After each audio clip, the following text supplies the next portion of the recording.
Well, that is from YouTube. Scotland Independence vote rigging exposed. Smoking gun evidence of vote being rigged. Over 500,000 views. And I actually viewed it, and you can actually clearly see that they actually rig a voting. So you think that'd be pretty simple, right? Well, it's not, because there's lots of rigging going on. And this is the smoking gun evidence on camera. This lady is a counter. She's counting the ballots for yes or no. And what does she do? She gets a pile from the yes and switches it over to the no. And in return, placing one single ballot on the yes. So basically, she's reducing the amount on yes and increasing the amounts on no. Absolutely insane. So there's you thinking you're going to go and vote and you've got democracy. You don't have any democracy. It doesn't matter. You might as well have just stayed at home and done nothing. Because for sure, these people are going to make sure they get what they want. So, and there's some even more evidence here. This is from the Sky News, and you have a large pile of no. And when you zoom in, you will see on that pile, they're actually yes. These are actually, some of them they have a huge cross in the yes box. Here you go, yes. So why is this on the huge no pile? And if that wasn't enough for you, we have another person, a counter. And what does he do? He's filling out the ballots himself. He's placing the cross on the no box himself. Crazy, absolutely crazy. So there's no democracy. And of course, we already knew what was going to happen. We always knew all along that the UK would still be the United Kingdom. Well, that is the history of the United Kingdom from Wikipedia. And it states here that the history of the United Kingdom as a unified sovereign state began in 1707 with the political union of the kingdoms of England and Scotland. The histories of Jews in England from Wikipedia.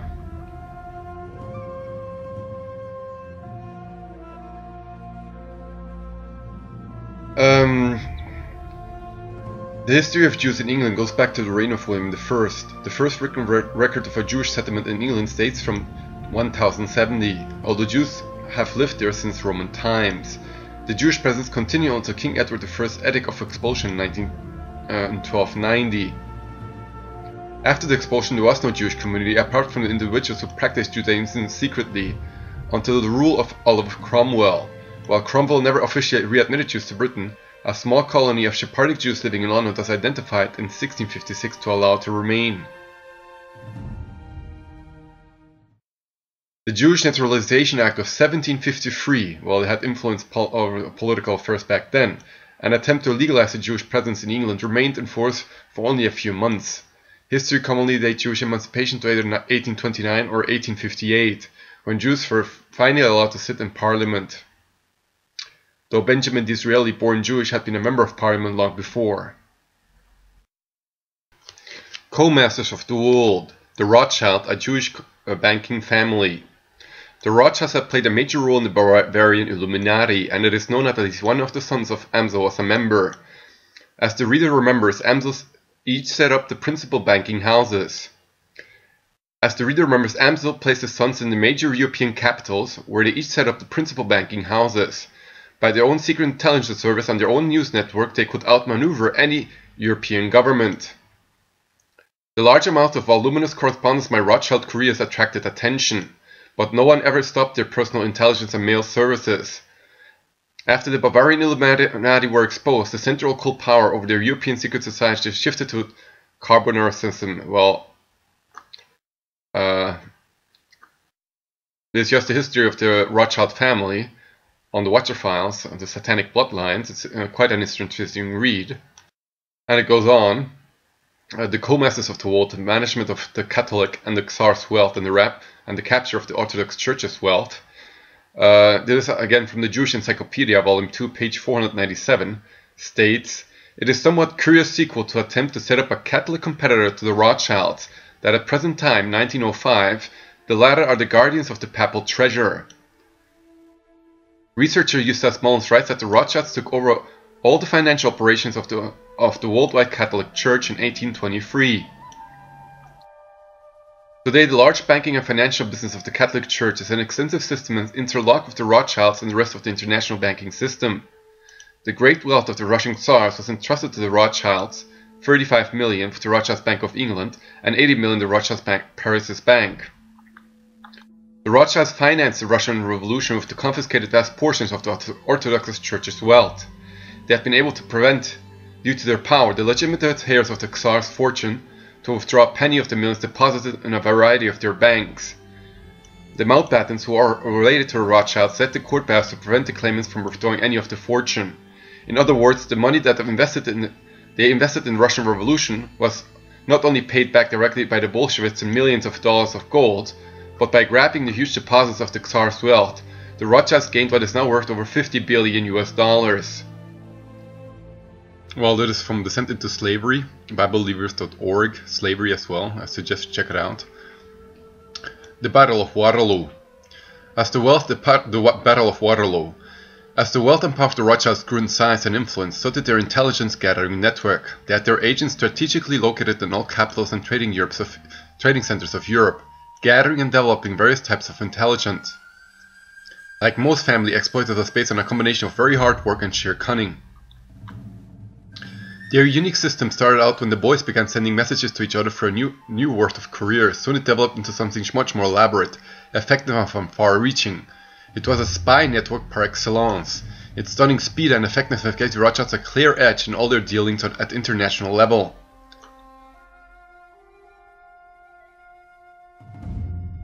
Rothschild coaches carrying down the highways, Rothschild boats set sail from across the channel.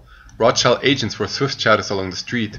They carried cash, securities, letters and news, above all news, the latest exclusive news to be vigorously processed at stock market and commodity bourse. And there was no more news more precious than the outcome of Waterloo, the Rothschilds, page 94. Upon the Battle of Waterloo depended the future of the European continent. If the Grand Army of Napoleon emerged victorious, France would be undisputed master of all as she surveyed on the European front. If Napoleon was crushed into submission by England, England would hold the balance of power in Europe and would be in a position to greatly expand its sphere of influence.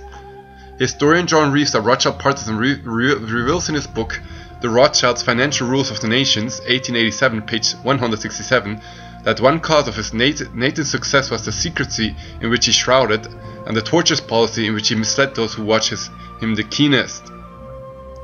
There were vast fortunes to be made and lost on the outcome of the Battle of Waterloo.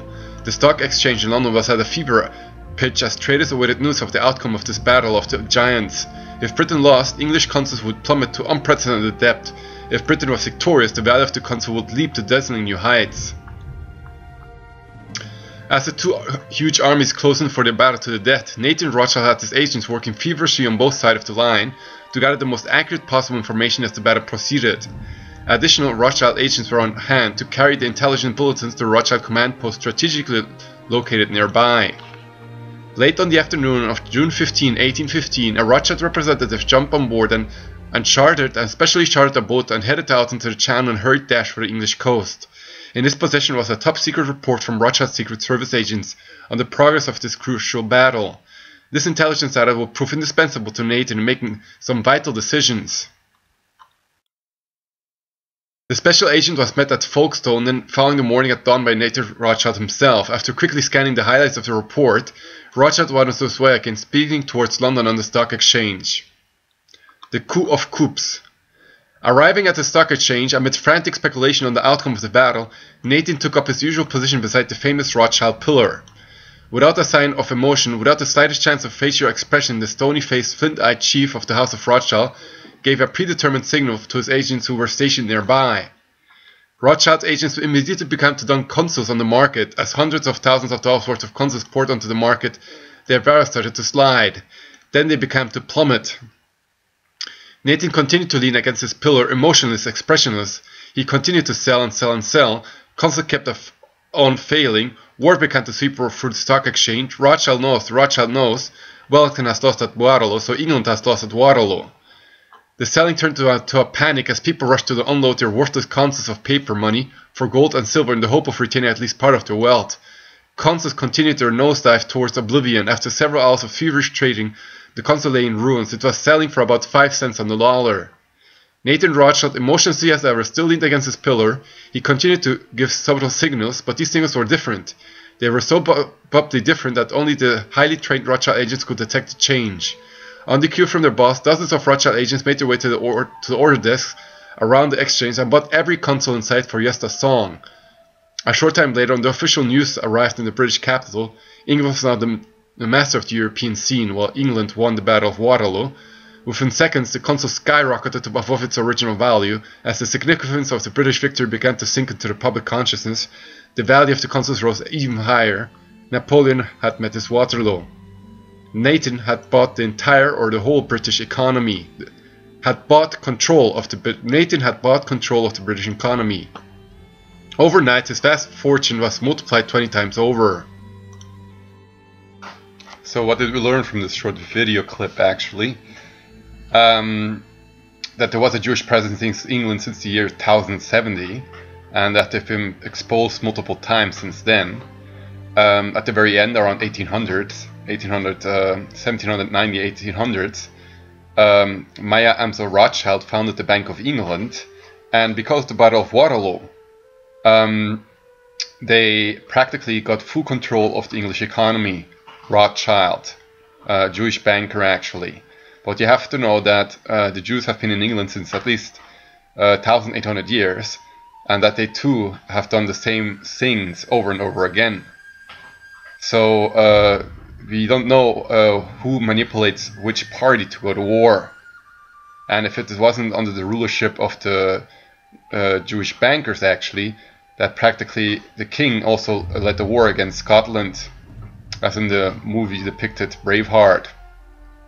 Now, what do you know about this? You know the history of England. You know that they control the banking systems, that they control the financial institutions, that they control the educational systems, that they control the vast media, that they control the minds of the people. Now, why did Scotland want to become independent? It would never really become independent. The only thing that it would allow actually to happen is for Scotland to become independent for a possible future war against Scotland. They want global centralization, global control. They don't want local governments to be independent. And if Scotland truly wants to be free, it has to be free in the press as well, to free the minds of the people. And it would have to be free of the central banking system. But Rothschild controls the central bank in Scotland and in England. So it would have to be a complete segregation. But I believe it was fraud, that most Scots wanted the independence, but didn't get it. Well, the video at the very beginning, it's pretty obvious. You've seen it. But fact remains that these elitist few among us who control all these systems, the Rothschilds, the Rockefellers, the Warburgs, the Zionists actually, the Zionist Jews, they don't want you to become independent. They want to keep you enslaved. So if this normal ways doesn't work, they have to rig it.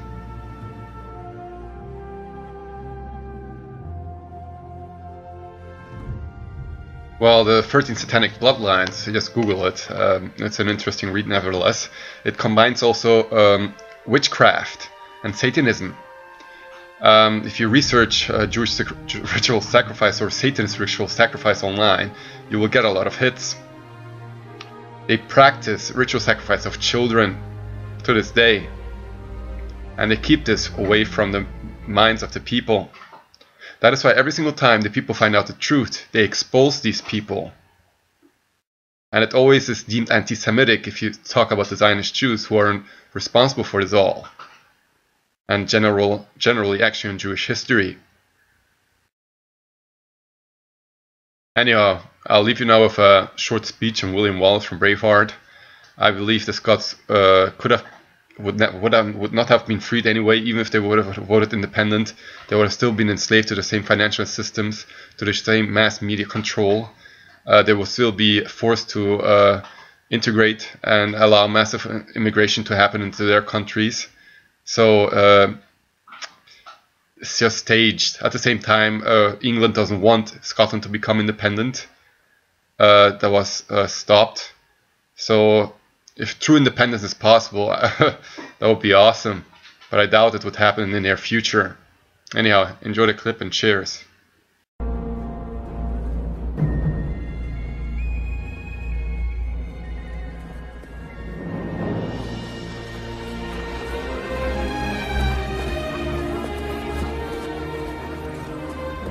William Wallace? Can't be. Not tall enough. I am William Wallace. And I see a whole army of my countrymen here in defiance of tyranny. You've come to fight as free men. And free men you are. What will you do with that freedom? Will you fight? Fight against that? No! We will run! And we will live. Aye. Fight and you may die. Run and you'll live. At least a while. And dying in your beds many years from now, would you be willing to trade all the days from this day to that for one chance, just one chance, to come back here and tell our enemies that they may take our lives, but they'll never take our freedom!